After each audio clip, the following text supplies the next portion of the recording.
Magagandang isla na may white sand beach at kakaibang rock formation dinarayo sa Albay, West Coast. Patok naman sa mga kabataan ng isang cliff diving spot sa Bangged, Abra. Narito ang unang balita.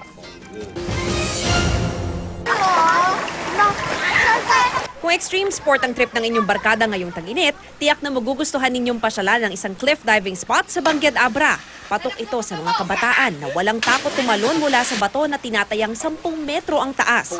Pwedeng umakyat sa diving spot gamit ang hagdan, pero kung gusto mo ng extra challenge, pwede ring umakyat sa mga puno. Kakaunti pa lang daw ang nakakadiskubre sa lugar na ito, kaya naman mas pinapaganda pa ito ng mga residente para makaakit pa ng mga turista.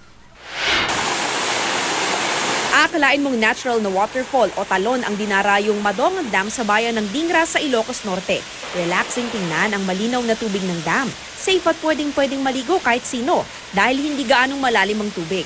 At kapag nagutom na, pwede nang mag-ihaw-ihaw ang pamilya o barkada. Sulit na ang 500 pisong upa sa mga kubo para sa maghapong bonding.